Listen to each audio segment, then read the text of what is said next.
பாலஸ்தீன பின்னர் இந்தோனேஷிய அரசோடு நேரடி பேச்சுவார்த்தைகளை நடத்தி இருக்கிறார்கள். அந்த பேச்சுவார்த்தைகளுடைய முடிவில் பாலஸ்தீனம் தொடர்பான பாலஸ்தீன விடுதலை அமைப்பினுடைய மிக முக்கியமான தலைவர்களில் ஒருவராக இருக்கிற உசாமா ஹம்தான் அவர்கள் இன்றைய தினம் அல் ஜசீரா அரபு பகுதிக்கு இது தொடர்பான ஒரு விளக்கத்தை கொடுத்திருக்கிறார். அதிலே அவர் பேசுகிற நேரத்தில் என்ன சொல்றாருன்னு கேட்டா, காசா மீதான சர்வதேச பாதுகாவலர் என்கிற செய்தியை நாங்கள் முற்றுமுழுதாக மறுக்கிறோம். காசாவை சர்வதேச பாதுகாவலராக இருந்து பாதுகாக்க வேண்டிய தேவை யாருக்கும் கிடையாது. காசாவின் பாதுகாவலர்கள் பாலஸ்தீன விடுதலை அமைப்பினர் மாத்திரம்தான். இதே நேரத்தில் இஸ்ரேல் செய்கிற வேலை எங்களுக்கு மட்டும் பாதிப்பானதல்ல, எல்லா நாட்டுக்கும் பாதிப்பானது. இஸ்ரேலுக்கு அதுதான் தேவையும் கூட. எங்க மேல அமெரிக்கா அட்டாக் பண்ணணும், நாங்கள் அமெரிக்காவுடைய நிலைகள் மேல அட்டாக் பண்ணணும், எல்லா அரபு நாடுகளும் அப்போ பாதிப்படையும். அப்படி பாதிப்படையும் போது இஸ்ரேலுக்கு அது நல்லா இருக்கும்னு அவங்க நினைக்கிறாங்க. ஆனால் நாங்கள் இஸ்ரேலையும் அட்டாக் பண்ணுவோம்ங்கிறத மறந்துட்டாங்க என்று சொல்லக்கூடிய அலி ஷம்கான் இடத்துல இன்றைய தினம் மனதுக்கு இதமான இன்னும் ஒரு செய்தி வெளியாக இருக்காது. என்னன்னா,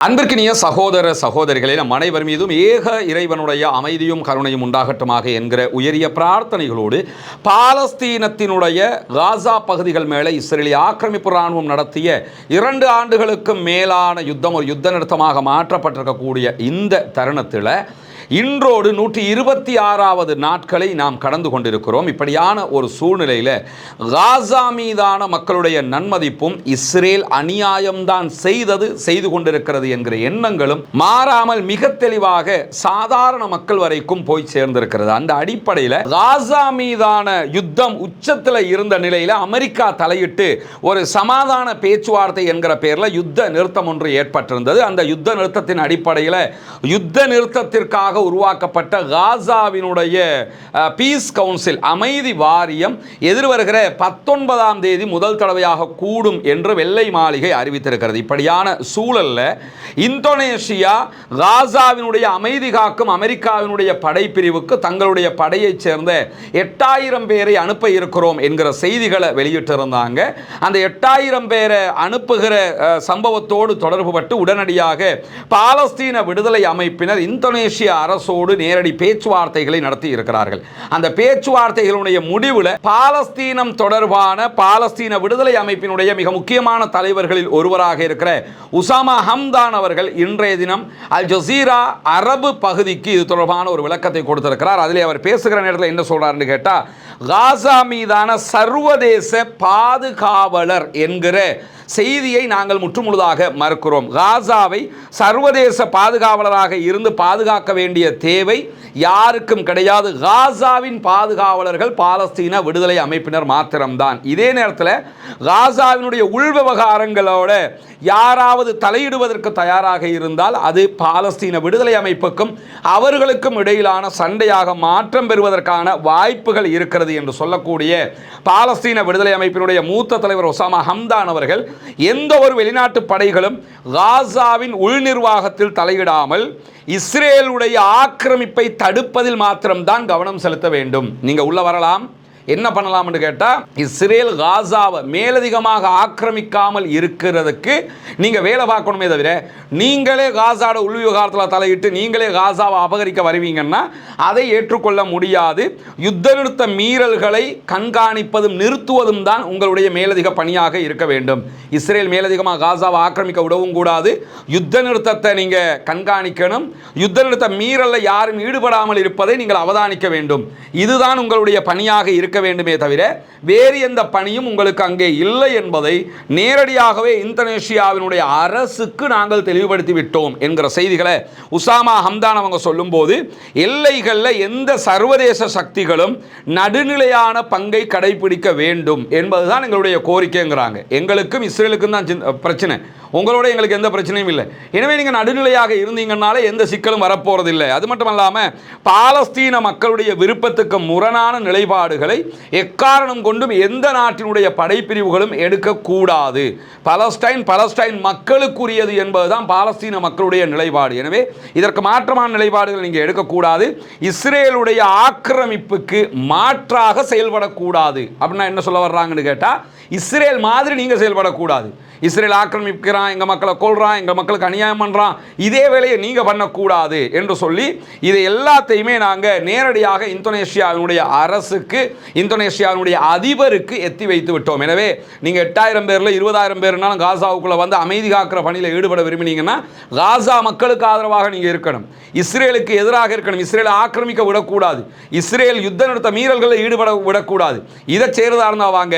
அது இல்லாமல் திரும்ப நீங்களும் வந்து இஸ்ரேல் மாதிரியே செயல்பட வந்தீங்கன்னா இஸ்ரேலோட பிடிக்கிற சண்டையை உங்களோட பிடிக்க வேண்டி வந்துரும்ங்கிறத சொல்லாமல் சொல்லி இருக்கிறது பாலஸ்தீன விடுதலை அமைப்பு என்கிற செய்திகள் வெளியாக இருக்கிற அதே நேரத்தில் இன்றைய தினம் மனதுக்கு இதமான இன்னும் ஒரு செய்தி வெளியாக இருக்காது. என்னன்னா, இந்த விவகாரங்கள் யுத்தம் உச்சத்தில் இருக்கக்கூடிய நேரத்தில் யூகேல பிரிட்டிஷில் பாலஸ்டைன் ஆக்ஷன் என்கிற ப்ரோ பாலஸ்டைன் பாலஸ்தீன ஆதரவு இயக்கத்திற்கு முழுவதுமாக தடை விதித்தது பிரிட்டிஷ் அரசாங்கம். குறிப்பாக இந்த பாலஸ்டைன் ஆக்ஷன் என்கிற அமைப்பை பயங்கரவாத அமைப்பு என்று முத்திரை குத்தி இருந்தார்கள். பயங்கரவாத அமைப்பு என்று சொல்லி அவங்க பேன் பண்ணிட்டாங்க.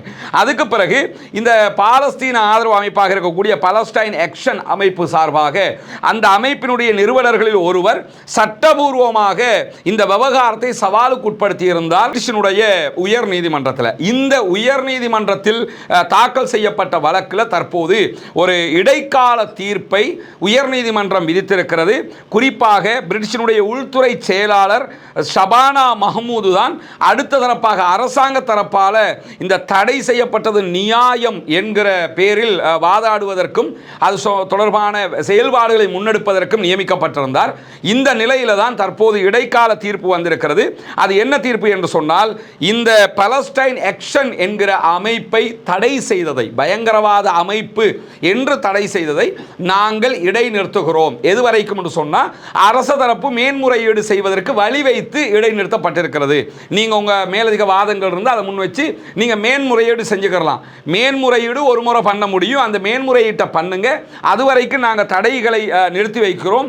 இந்த அமைப்பு பயங்கரவாத அமைப்பாக கவனிக்கப்படாது, பயங்கரவாத அமைப்பாக கருதி இந்த அமைப்பின் மீது எடுக்கப்பட்ட எல்லா நடவடிக்கைகளையும் இடைநிறுத்துகிறோம் என்று சொல்லி ஒட்டுமொத்தமாக தற்போது யூகே கவர்மெண்ட்டுக்கு எதிராக இந்த தீர்ப்பு யூகேயினுடைய உயர் நீதிமன்றத்தினால் கொடுக்கப்பட்ட பாலஸ்டைன் ஆக்ஷன் கடந்த ஜூலை மாதம் யூகேயில் தடை செய்யப்பட்டாங்க என்பதை நம்ம புரிந்து கொள்ள வேண்டும். அப்படி தடை செய்யப்பட்டதற்கு பிறகுதான் இந்த தீர்ப்பு வெளியாகி இருக்கிறது. இப்படியான நேரத்தில் யூகேயினுடைய உயர் நீதிமன்ற நீதிபதி விக்டோரியா ஷார்ப் எடுத்திருக்கக்கூடிய இந்த முடிவை இது தொடர்பாக கருத்து தெரிவித்திருக்கக்கூடிய, மேன்முறையீடு செய்வதாக அறிவித்திருக்கக்கூடிய யூகேனுடைய உள்துறை அமைச்சகம் அது சார்பாக பேசியிருக்கக்கூடிய ஷபானா என்ன சொல்றாங்கன்னு சொன்னால், நாங்கள் இதை தடை செய்வதற்கு மேலதிகமாக இது பயங்கரவாத அமைப்பு தான் என்று நிறுவுவதற்குரிய எல்லா ஏற்பாடுகளையும் சட்ட ரீதியாக அடுத்ததாக செய்ய இருக்கிறோம் என்று சொல்றாங்க. முதல் கட்டமே அவங்க வழக்கில் தோத்துருக்கிறாங்க அரசு சார்பாக. இரண்டாம் கட்டம் என்ன செய்ய போகிறார்கள் என்பதை பொறுத்திருந்து பார்ப்போம். பாலஸ்தீன மக்களுக்காக குரல் கொடுக்கக்கூடிய ஒரு இயக்கம் பயங்கரவாத இயக்கமாக முத்திரை குத்தப்பட்டிருந்த நிலையில் அது பயங்கரவாத இயக்கம் அல்ல என்று சொல்லி அரசுக்கு எதிராகவே தீர்ப்பு வந்திருக்கிறது யூகேனுடைய கவர்மெண்ட்டுக்கு எதிராக என்பதை நம்ம பார்க்க முடியும். இப்படியான சூழல்ல தான் பாலஸ்தீன அதிகார சபையிடமிருந்து சுங்க வருவாய் நிதியை நிறுத்தி வைத்திருக்கிறது இஸ்ரேல். உதாரணமாக பாலஸ்டைன் அத்தாரிட்டி இருக்கிறாங்களே இல்லையா, மஹமூத் அப்பாஸ், இந்த மஹமூத் அப்பாஸுக்கு யார் பணம் கொடுப்பான்னு கேட்டால் இஸ்ரேல் தான் பணம் கொடுப்பாங்க. இந்த பணத்தை எல்லாமே இந்த காசா வார் வந்ததோடு நிறுத்தி வச்சிருக்கிறாங்க. இதை நிறுத்தினதுனால வெஸ்ட் பேங்க்ல பாடசாலைகள், ஸ்கூல்கள் இயங்க முடியாத நிலை இருக்கிறது. வெஸ்ட் பேங்கினுடைய கவர்மெண்ட் அடுத்ததாக கொண்டு போக முடியாத நிலை இருக்கிறது என்கிற செய்திகளையும் இன்றைக்கு அல் ஜசீரா சில ஆதாரங்களோடு முன்வைத்திருப்பதை நம்ம பார்க்க முடியும். ஒரு பக்கம் காசாவில் மீண்டும் மீண்டும் அவர்கள் தாக்குதல்களை நடத்துகிறார்கள். இன்றைக்கும் 7 அப்பாவி சகோதரர்கள் கொல்லப்பட்டிருக்கிறார்கள், ஷஹீதாகி இருக்கிறார்கள், 20க்கும் மேற்பட்டவர்கள் படுகாயம் அடைந்திருக்கிறார்கள் என்கிற செய்திகளுக்கு மத்தியில் தான் வெஸ்ட் பேங்குக்கு கொடுக்க வேண்டிய நிதியையும் அவர்கள் நிறுத்தி வைத்திருக்கிறார்கள். இந்த பக்கம் இந்த மாதிரியான தாக்குதல்களை நடத்துகிறவர்கள் அடுத்த பக்கமாக வெஸ்ட் பேங்க்ல இந்த அநியாயங்களையும் செய்து கொண்டு வரக்கூடிய சூழல்ல தான் ஈரானுடைய அமெரிக்காவினுடைய இருபக்க மோதல்களும் நிற்காமல் சூடோடு சூடாக தொடரக்கூடியதை நீங்க பார்க்க முடியும். ஈரான் மேல அமெரிக்கா தாக்குதல் நடத்த மாட்டாங்க என்கிற ஒரு நிச்சயமான நிலை கிடையாது. எந்த நேரத்திலையும் ஈரான் மேல அவங்க தாக்குதல் நடத்தலாம். ஏன்னா தாக்குதலுக்கு தான் ப்ரிப்பேர் ஆகுறாங்க என்கிறத நம்ம மிக தெளிவாக புரிய முடிகிறது. அந்த அடிப்படையில் தான் தற்போது அவர்கள் இரண்டாவது வார்ஷிப்பையும் அனுப்பி இருக்கிறார்கள் மத்திய கிழக்குக்கு என்கிறத நம்ம புரிந்து கொள்ள முடியும். இப்படியான சூழலில் தான் ஈரானுடைய உச்ச ஆன்மீக தலைவர், ஷியா மத தலைவராக இருக்கக்கூடிய ஆயத்துல்லா அலி ஹாமனியினுடைய பிரதிநிதியும் உச்ச தேசிய பாதுகாப்பு கவுன்சிலுடைய ஜெனரல் செக்ரட்டரியுமாக செயல்படக்கூடிய அலி ஷம்கானியை இன்றைக்கு அல் ஜசீரா அரபு தளம் ஒரு பேட்டி எடுத்திருக்கிறது. அந்த பேட்டியில் அவர் ஈரானுடைய தற்போதைய நிலைப்பாடு தொடர்பாக சொல்லியிருக்கிறார். ஏன்னா இவர் தான் அங்கே இருக்கக்கூடிய உச்ச பாதுகாப்பு கவுன்சிலுடைய ஜெனரல் செக்ரட்டரியாக இருக்கிறதுனால பலத்த அதிகாரம் கொண்ட ஒரு நபராகவும் இவர் இருக்கிறார். ஆயத்துல்லா அலி ஹாமனிக்கு ரொம்ப விசுவாசமான ஒரு ஆளாகவும் இருக்கிறார். அவர் பேசுகிற போது என்ன சொல்லியிருக்கிறார்னு கேட்டால், எங்களுடைய ஏவுகணை பலம் என்பது எங்களுக்கான ஒரு தடுப்பு யுத்தி அப்படின்னு சொல்லியிருக்கிறாரு. எங்களை தாக்க வருபவர்களை தடுப்பதற்காகத்தான் நாங்கள் ஏவுகணைகளை உருவாக்கி கொண்டிருக்கிறோம். எனவே எங்களுடைய ஏவுகணைகளை நிறுத்த சொல்றது அல்லது அழிக்கணும் என்று சொல்றது ஒரு ரெட் லைனாகத்தான் நாங்கள் பார்க்குறோம். அதை எக்காரம் கொண்டும் நாங்கள் செய்ய மாட்டோம். அதை பேச்சுவார்த்தைகளுக்கு உட்படுத்துவதையும் நாங்கள் விரும்பவில்லை என்றாங்க. பேச்சுவார்த்தை வந்தால் கௌரவமாக நடத்தப்படணும், நீதியாக நடத்தப்படணும், குறைந்த நிபந்தனைகள் விதிக்கப்படணும் அப்படிங்கிறாரு. நீ அதை செய், இதை செய், அதை செய்யன்னு சொல்லக்கூடாது. நீ ஒன்று சொல்லக்கூடாது, நாங்களும் ஒன்று சொல்லுவோம். இந்த மாதிரி இருக்கணுமே தவிர இல்லைன்னா பேச்சுவார்த்தை தோல்வி அடைஞ்சிரும் என்று சொல்லக்கூடிய அலி ஷம்கானி என்ன சொல்கிறாருன்னு கேட்டால், அவரிடத்தில் சில முக்கியமான கேள்விகளை அல் ஜசீரா கேட்கிறது. அதில் முக்கியமான ஒரு கேள்வி என்னன்னு கேட்டால், சமீபத்தில் ஈரானுடைய மிக உயர்ந்த பாதுகாப்பு அமைப்பான உச்ச தேசிய பாதுகாப்பு கவுன்சிலுடைய ஜெனரல் செக்ரட்டரியாக நீங்கள் நியமிக்கப்பட்டிருக்கிறீங்க என்று சொல்லி எங்களுக்கு செய்திகள் கிடைக்கிறது. இந்த நியமனம் என்ன செய்தியை உலகத்திற்கு சொல்லுகிறது அப்படின்னு சொல்லி அல் ஜசீரா கேட்கிறது. கேட்கும்போது அவர் என்ன சொல்கிறாருன்னு கேட்டால், பிராந்தியத்தில் மத்திய கிழக்கு உள்ளிட்ட பிராந்திய நாடுகளுக்கு மத்தியில் பாதுகாப்பு நிலைமை ரொம்ப சிக்கலானதாக மாறி இருக்கிறது. இந்த சூழ்நிலைகளுக்கு நாங்கள் பதிலளிக்க வேண்டிய கடமை எங்களுக்கு இருக்குது. எங்கள் நாட்டை நாங்கள் பாதுகாக்க வேண்டிய தேவை இருக்குது. அந்த அடிப்படையில் எங்களுடைய பாதுகாப்பு அமைப்புகள் எல்லாவற்றையும் ஒருங்கிணைப்பதும் துல்லியமான முடிவுகளை உடனுக்குடன் எடுப்பதும் தேசிய மட்டத்தில் இருக்கக்கூடிய எங்களுடைய இராணுவ திறன்களை அதிகப்படுத்துவதும் தான் நான் ஜெனரல் செக்ரட்டரியாக நியமிக்கப்பட்டதனுடைய நோக்கமாக இருக்கிறது. இதற்காகத்தான் இந்த கவுன்சிலையே நாங்கள் உருவாக்கி இருக்கிறோம் என்று சொல்லக்கூடிய அலி ஷம்கானி இடத்துல மேலதிகமாக அல் ஜசீரா என்ன கேட்குறாங்கன்னு கேட்டால், ஈரானுடைய புரட்சி ஏற்பட்ட 47வது ஆண்டை கொண்டாடுகிற தருணத்தில் வெற்றி ஆண்டு நிறைவையொட்டி நடத்தப்பட்ட இந்த நிகழ்வுகளில் ஈரானுடைய ஏவுகணை திறன்கள் ஒரு ரெட் லைன் இருக்கும் என்கிறத நீங்க மீண்டும் மீண்டுமே வலியுறுத்தி கொண்டிருக்கிறீங்க. இந்த ரெட் லைன்ங்கிறது எப்படி வரையறுக்கிறீங்க, இதனுடைய லிமிடேஷன் என்ன அப்படின்னு சொல்லி ஒரு அற்புதமான கேள்வியை கேட்டிருக்கிறாங்க. அதற்கு அவர் பதில் சொல்லும்போது என்ன சொல்றாருன்னா, ஈரானுடைய ஏவுகணை திறன்கள் நாட்டினுடைய பாதுகாப்பு கோட்பாட்டின் உறுதியாக நிறைவேற்றப்பட்ட ஒரு அங்கமாக இருக்கிறது. ஈரானில் இருக்கக்கூடிய பாதுகாப்பு பலமே என்னன்னா எங்களுடைய ஏவுகணைகள் தான். ஏன்னா ஈரானுக்கு வான்வழி தாக்குதல்கள், ஈரானுடைய விமான தாக்குதல்கள்ங்கிறது ரொம்ப குறைவான விமானங்களை வச்சு தாக்குதல் நடத்துகிற அளவுக்கு பெரிய பலம் கொண்ட நாடாக ராணுவ பலத்தில் ஈரான் இல்லைங்கிறது எல்லோருக்குமே தெரியும். அப்படி இருக்கிற நேரத்தில் தான் என்ன அதுக்குரிய பார்ட்ஸுகளை எடுக்கிறது, அதை ரெடி பண்ணுறதுலாம் அவங்களுக்கு கடந்த காலங்களில் பெரும் சிக்கலாக இருந்த நிலையில் தான் ஈரான் எடுத்த மாற்று தேர்வு நம்ம விமானங்களை நம்பி இருக்கிறத விட ஏவுகணைகளை நம்பி இருப்போம்ங்கிறது தான். அது அவங்களுக்கு சக்ஸஸ்ஃபுல்லாக மாறி இருக்குது. எனவே அதை நாங்கள் எங்களுடைய பாதுகாப்புக்காகத்தான் உருவாக்கி இருக்கிறோம். அதனுடைய தடுப்பு பொறிமுறையினுடைய ஒரு பகுதியாகத்தான் நாங்கள் வச்சிருக்கிறோம். எங்கள் மேலே அட்டாக் பண்ணினா அதை தடுக்கிறதுக்குரிய ஒரு பொறிமுறையாகத்தான் அதை பயன்படுத்துகிறோம். எனவே இந்த ரெட் லைனுங்கிறது எங்களை நோக்கி வருவதை தடுப்பதை நோக்கமாக கொண்டதை தவிர நாங்கள் யாருக்கும் தாக்குவதை நோக்கமாக கொண்டதல்ல, அது பேச்சுவார்த்தைக்கு உட்பட்டதும் அல்ல என்று மீண்டும் சொல்றாரு. சொன்னதுக்கு பிறகு அல் ஜசீரா என்ன கேட்கிறாங்கன்னு கேட்டா, பேச்சுவார்த்தைகள் உங்களுக்கும் அமெரிக்காவுக்கும் இடையில தற்போது நடைபெற்று வரக்கூடிய சூழல்ல இஸ்ரேல் தலையிட்டு இதுல செல்வாக்கு செலுத்த நினைக்கிறாங்களே, இஸ்ரேலும் தலையிட விரும்புகிறாங்களே, இந்த நேரத்தில் நீங்க ராஜதந்திர முயற்சிகளை எப்படி மதிப்பிடுறீங்க, எப்படி சமாளிக்க போறீங்க என்று கேட்கிறாங்க. இதுதான் ரொம்ப முக்கியமான $1 மில்லியன் பெறுமதியான கேள்வி. ஏன்னா அமெரிக்காவுக்கும் ஈரானுக்கும் இடையில பேச்சுவார்த்தை நடக்குது, இடையில இஸ்ரேல் வர்றான், எப்படி சமாளிக்க போறீங்கன்னும் போது ஜியோனிச நாடாக இருக்கிற இஸ்ரேலை பொறுத்தவரையில் ஈரானுக்கும் அமெரிக்காவுக்கும் இடையிலான பதட்டங்களை குறைக்கிற எந்த ஒரு பாதையையும் அவங்க விரும்பல. ஈரானும் அமெரிக்காவும் சமாதானமாக போகணுங்கிறது இஸ்ரேலுடைய விருப்பமே இல்லை. நாங்கள் சண்டை பிடிக்கணுங்கிறது தான் அவங்களுடைய தேவையாக இருக்கிறது. எங்களுடைய பேச்சுவார்த்தையை நாசமாக்குறதுக்கு அவங்க முயற்சி பண்ணி கொண்டிருக்கிறாங்க. எந்த ஒரு மோதலும் எங்களுக்கும் அமெரிக்காவுக்கும் இடையில் எந்த யுத்தம் வந்தாலும் அது பிராந்தியத்தில் இருக்கக்கூடிய எல்லா நாடுகளையும் பாதிக்கும். எனவே இஸ்ரேல் செய்கிற வேலை எங்களுக்கு மட்டும் பாதிப்பானதல்ல, எல்லா நாட்டுக்கும் பாதிப்பானது. இஸ்ரேலுக்கு அதுதான் தேவையும் கூட. எங்கள் மேலே அமெரிக்கா அட்டாக் பண்ணணும், நாங்கள் அமெரிக்காவுடைய நிலைகள் மேலே அட்டாக் பண்ணணும், எல்லா அரபு நாடுகளும் அப்போ பாதிப்படையும். அப்படி பாதிப்படையும் போது இஸ்ரேலுக்கு அது நல்லா இருக்கும்னு அவங்க நினைக்கிறாங்க. ஆனால் நாங்கள் இஸ்ரேலையும் அட்டாக் பண்ணுவோம்ங்கிறத மறந்துட்டாங்க என்று சொல்லக்கூடிய அலி ஷம்கான் இடத்துல மீண்டும் அல் ஜசீரா என்ன கேட்குறாங்கன்னா, ஈரானும் அமெரிக்காவும் இஸ்ரேலை திருப்திப்படுத்தாத ஒரு உடன்பாட்டை எட்டிட்டீங்கன்னா, சரி நாங்கள் அணு ஆயுதத்தை நாங்கள் தயாரிக்க மாட்டோம்ன்றதோட மட்டும் ஒரு ஒப்பந்தத்துக்கு வந்துட்டீங்கன்னு சொன்னால், இஸ்ரேல் ஈரானுக்கு எதிராக சுயாதீனமாக ஒரு தாக்குதலை நடத்த முற்படுவார்கள். அமெரிக்கா ஈரானை தாக்கலைன்னா இஸ்ரேல் ஈரானை தாக்குறதுக்கு வாய்ப்பு இருக்குது. அப்போ நீங்கள் என்ன பண்ணுவீங்கன்னு கேட்கும்போது அவர் தெளிவாக என்ன சொல்கிறாருன்னு கேட்டால், யதார்த்தத்தை நீங்கள் புரிஞ்சுக்கிறீங்க. இஸ்ரேலை பொறுத்தவரையில், சியோனிஸ்டுகளை பொறுத்தவரையில் அமெரிக்காவினுடைய நேரடி ஆதரவோடு தான் அவங்க எங்கள் மேலே தாக்குதல் நடத்துவாங்களே தவிர தனியாக அவங்க தாக்குதல் நடத்த மாட்டாங்க. அதற்குரிய எந்த பலமும் அவர்களிடத்தில் இல்லை. அவர்களை விட நாங்கள் பலமானவர்கள் என்பது அவர்களுக்கு தெரியும். ஏன்னா அதுக்கு உதாரணம் என்ன சொல்றாருன்னு கேட்டால், 12 நாள் வாரில் அவங்க ஆரம்பித்தாலும் அமெரிக்கா வந்து கை கொடுத்தது. அமெரிக்கா வரலன்னு சொன்னால் அவங்களால நின்று பிடிக்க முடியாதுங்கிறது அவங்களுக்கு தெரியும். அதனால தான் எப்படியாவது அமெரிக்காவை எங்களோட மூட்டி விடுறதுக்குரிய வேலையை பார்க்குறாங்கன்னு சொல்லிட்டு எந்த விதமான ஆத்திரமூட்டலுக்கும் காத்திரமான பதிலடியை ஈரான் கொடுத்தே தீரும்ங்கிறாரு. அவங்க தனியாக வந்தாலும் இணைஞ்சு வந்தாலும் எப்படி வந்தாலும் சரி எங்கள் மேலே அட்டாக் பண்ணால் பதிலடி நிச்சயம் என்று மிக தெளிவாக இன்றைக்கு அலி ஷம்கானி தெரிவித்திருக்கக்கூடிய சூழலில் மத்திய கிழக்கில் தற்போது ஒரு மிகப்பெரிய கடற்படையை கொண்டு வந்து நிறுத்தி இருக்கிறது அமெரிக்கா. கடற்படை, விமானப்படை, இராணுவம் எல்லாமே சேர்ந்து தான். கடற்படைனா கப்பல் வந்திருக்குன்னா அதில் விமானப்படையும் அவருடைய விமானம் தாங்கி கப்பல் தான் USS Abraham Lincoln, USS Truman எல்லாமே வந்திருக்கக்கூடிய சூழலில் தற்போது மத்திய கிழக்குக்கு USS ஜார்ஜ் W. புஷ் விமானம் தாங்கி கப்பலும் வந்து கொண்டிருக்காங்க. அவங்க ஒவ்வொரு கப்பலுக்கும் அவருடைய அந்த ஜனாதிபதிகளுடைய பெயர்களை தான் வச்சிருக்கிறாங்க. இந்த USS ஜார்ஜ் W. புஷ் என்கிற இந்த விமானம் தாங்கி கப்பலும் அதிபயங்கரமான விமானங்களை சுமந்து வரக்கூடிய கப்பல். அந்த கப்பலும் தற்போது மத்திய கிழக்குக்கு வருது. இதெல்லாம் என்ன விளங்குதுன்னு கேட்டால், பேச்சுவார்த்தைன்னு ஈரானை டைம் எடுக்க வைக்கிறாங்க. ஈரானும் அதை பயன்படுத்திக்கிறாங்க. அது வேற பேச்சுவார்த்தைன்னு டைம் எடுத்து அவங்களும் ரஷ்யாட்டை இருந்து, சீனாட்டை இருந்து, மற்ற நாடுகள்கிட்ட இருந்து ஆயுதங்களை எடுத்துக்கிட்டே இருக்கிறாங்க. அவங்களும் இந்த பேச்சுவார்த்தை டைம் ஆயுதங்களை தயார்படுத்துவதற்குரிய காலமாக எடுத்துக்கொள்கிறார்கள். அமெரிக்காவும் பேச்சுவார்த்தைங்கிற பேரில் அவர்களுடைய ஆயுதங்களை ரெடி பண்ணுவதற்குரிய காலமாக நேரமாகத்தான் எடுத்துக்கொண்டிருக்கிறார்கள் என்பதை பார்க்க முடியும். தற்போது USS ஜார்ஜ் W. புஷும் மத்திய கிழக்கை நோக்கி வந்து கொண்டிருக்கக்கூடிய சூழலில் ஹூத்தி படைப்பிரிவு என்ன பண்ணுறாங்கன்னு கேட்டால், அவங்களும் இராணுவ பயிற்சிகளை அறிவிச்சிருக்கிறாங்க.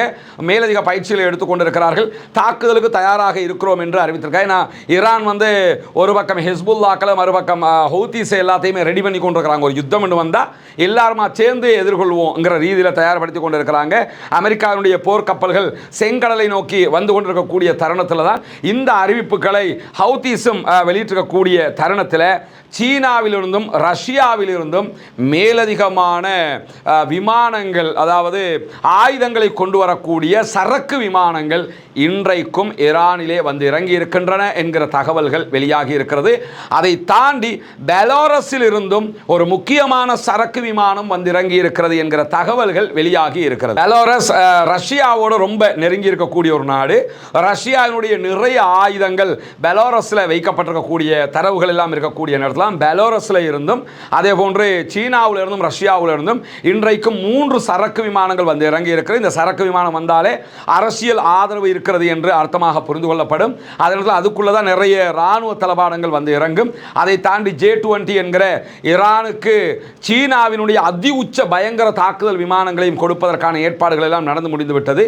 அதனுடைய பாகங்கள் அல்லது அது கூட வந்து இறங்குகிறதா எந்த வழியிலேயாவது என்கிற கேள்விகள் எல்லாம் இருக்கக்கூடிய தருணத்தில் தான் இன்றைக்கும் 3 சரக்கு விமானங்கள் வந்து இறங்கி இருக்கிறது ஈரானிலே என்கிற தரவுகளை நம்ம பார்க்க முடிகிறது. அதே நேரத்தில் ஈரானுக்குள்ள ஒரு போராட்டம் நடந்துகிட்டு இருந்துச்சா இல்லையா, இப்போ கொஞ்சம் அமைதியாக இருக்குது, நடந்துகிட்டு இருந்துச்சா இல்லையா, அந்த போராட்டத்தில் இணையதளத்தை எல்லாம் ஈரான் துண்டிச்சிருந்தாங்க. அந்த நேரத்தில் அந்த போராட்டத்தை அதிகரிக்கிறதுக்காக 6000 ஸ்டார்லிங்குகளை அமெரிக்கா ஈரானுக்குள்ள அனுப்பி இருந்தது. மற்ற வழிகளில் பார்டர் வழியாக எப்படியாவது அங்கே இன்டர்நெட் வரணும், எல்லாருக்கும் இன்டர்நெட் கிடைக்கணுங்கிறதுக்காக 6000 ஸ்டார்லிங்க் கனெக்ஷன்களை உள்ள அனுப்பியிருந்திருக்காங்க. எல்லாத்தையுமே தட்டி தூக்கிட்டாங்க ஈரான் என்கிற செய்திகள் இன்றைக்கு வெளியாக. இருக்குது. ஸ்டார்லிங்குகளை பயன்படுத்துவது ஈரானுக்குள் தடை செய்யப்பட்டிருக்கிறது. அந்த அடிப்படையில் அமெரிக்கா அந்த இடத்திலும் தோல்வி அடைந்திருக்கக்கூடிய நேரத்தில் ஈரானுடைய முதலாவது ஜியோ ஸ்டேஷனரி சேட்டலைட் ஜாம்-1 என்கிற ஒரு சேட்டலைட்டை மீண்டும் ஈரான் நேற்றைய தினம் ஏவி இருக்கிறார்கள். ஒன்றோ சேட்டலைட் ஏவுறான், இல்லைன்னா அவங்களுடைய ஏவுகணைகளை பரிசீலனை பண்ணிக்கிட்டு இருக்கிறான், இல்லைன்னா ரஷ்யா சீனாவிலிருந்து ஆயுதத்தை கொண்டு இறக்கிக்கிட்டு இருக்கிறான். அமெரிக்கா செய்வதற்கு ஈக்குவலாக அவர்களும் எல்லாவற்றையுமே செய்து கொண்டிருக்கிறார்கள் என்கிற செய்திகளும் இன்றைக்கு வெளியாக இருக்கிறது. மேலதிகமாக அமெரிக்காவினுடைய இராணுவத்தால் IS தொடர்புடையதாக சொல்லப்படக்கூடிய சிரியாவை சேர்ந்த 3000 பேரும் மொத்தம் 5200 பேரும் சிரியாவினுடைய சிறைகளில் இருந்து ஈராக்கினுடைய சிறைகளுக்கு மாற்றப்பட்டிருக்கிறார்கள் என்கிற செய்திகளும் இன்றைக்கு வெளியாகி இருக்கிறது. பொறுத்திருந்து பார்ப்போம் அடுத்தடுத்ததாக என்னெல்லாம் நடக்கப் போகிறது என்பதை இணைந்திருங்கள். ரஸ்மின் மைசி நியூஸ் மற்றும் ரஸ்மின் டாக்ஸ் ஆகிய இரு சேனல்களோடும் உலக நடப்புகளை ஆதாரபூர்வமாக உண்மையான செய்திகளை உங்களுக்கு மத்தியிலே கொண்டு வந்து தருவதற்கு நாம் தயாராக இருக்கிறோம். புனிதமிக்க ரமதானுடைய மாதத்தை நாம் நெருங்கிக் கொண்டிருக்கக்கூடிய தருணத்தில் ரமதானிலும் சிறப்பு உரைகள் இந்த 2 சேனல்களை நம்ம வெளியிட இருக்கிறோம். அதனோடு இணைந்து கொள்ளுங்கள். மார்க்கத்தை தூய வடிவத்திலே குர்ஆன் சொன்ன அடிப்படையிலே கற்றுக்கொள்வதற்கான வாய்ப்பாகவும் அது உங்களுக்கு இருக்கும். பாலஸ்தீனம் வெற்றி பெற வேண்டும், பாலஸ்தீனம் சுதந்திரம் அடைய வேண்டும், பாலஸ்தீன மக்களும் நம்மை போன்று நிம்மதியானவர்களாக மாற வேண்டும், வாழ வேண்டும் என்கிற உயரிய பிரார்த்தனைகளோடு பாலஸ்தீன அப்பாவிகளுக்காக தொடர்ந்தும் ஜனநாயக ரீதியாக குரல் எழுப்புவோமாக. வாகிறது அல்ஹம்துலில்லாஹி ரப்பில் ஆலமீன்.